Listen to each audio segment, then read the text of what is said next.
முயல் கண்ட வினோத கனவு. ஒரு கோடைக்கால நண்பகலில் தென்னை மர நிழலில் ஒரு முயல் படுத்து தூங்கிக் கொண்டிருந்தது.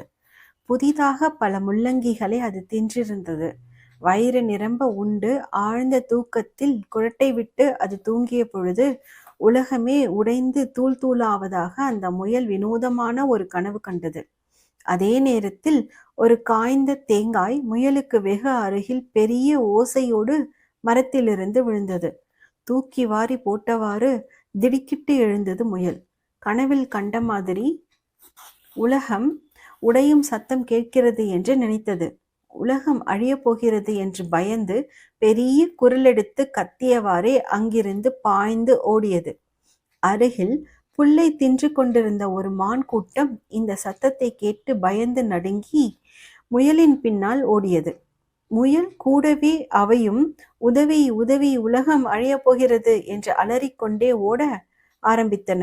விரைவிலேயே மற்றவை இவற்றுடன் சேர்ந்து கொண்டன. எதுவும் புரியாமல் குருட்டுத்தனமாக உலகம் அழியப் போகிறது என்ற தேவையற்ற பயத்தோடு மற்ற விலங்குகளும் அலறியவாறே அவற்றை பின்தொடர்ந்தன. முயல்கள், மான்கள், பன்றிகள், காட்டெருமைகள், நரிகள், கரடிகள், மேலும் யானைகளும் இவற்றோடு சேர்ந்து பெருங்கூட்டமாக கண்மண் தெரியாமல் ஓடிக்கொண்டிருந்தன. பல விலங்குகளும் இவ்வாறு பயத்தால் அலறியபடி ஓடிக்கொண்டே இருந்ததால் பெரும் புழுதி கிளம்பி எல்லா இடங்களையும் சூழ்ந்து கொண்டது. திடீரென்று வானமே கருத்தது போல் ஒரு பயத்தை உண்டாக்கியது. ஏற்கனவே பயந்து நடுங்கிய விலங்குகள் இதை பார்த்து மேலும் நடுங்க ஆரம்பித்தன. ஓடியவாறே இவை நடுக்காட்டை அடைந்தன. அங்கு காட்டுக்கு அரசனான சிங்கம் இருந்த குகைக்கு அருகில் வந்தன. அப்பொழுதுதான் நல்ல உணவை உண்டு முடித்திருந்த சிங்கம் உறங்குவதற்கு குகைக்கு வந்திருந்தது.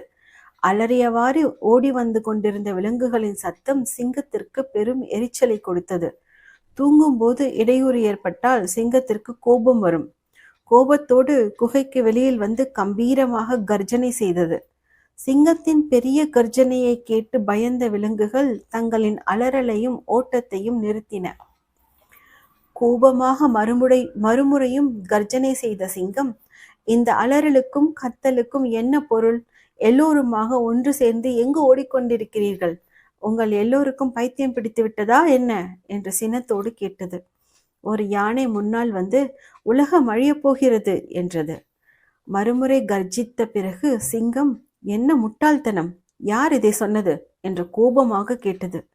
யானை பன்றியை சுட்டி காட்டியது. பன்றி கரடியை காண்பித்தது. இதே மாதிரி ஒவ்வொன்றும் மற்றதை சுட்டி காட்டியது. சிங்கத்திற்கு மிகவும் ஆத்திரம் ஏற்பட்டது. யார் இந்த வதந்தியை ஆரம்பித்தது என்பதை தெரிந்து கொள்ள தீர்மானித்தது. கடைசியாக மான் சிறு முயலை காட்டியது. சிங்கத்திற்கு முன்னால் பயந்து நடுங்கியவாறு முயல் நின்று கொண்டிருந்தது. உலகம் அழிவுக்கு வருகிறது என்ற எண்ணம் உனக்கு ஏன் தோன்றியது என்று சிங்கம் நடுங்கியவாறு நின்றிருந்த முயலை கேட்டது. தட்டு தடுமாறி முயல் பதிலளித்தது. நான் தென்னை மரத்தடியில் படுத்து தூங்கி கொண்டிருந்த பொழுது உலகம் உடைந்து போவதாக கனவு கண்டேன். பெரிய சத்தம் கேட்டு கண்விழித்தேன் என்று சொல்லி முடித்தது.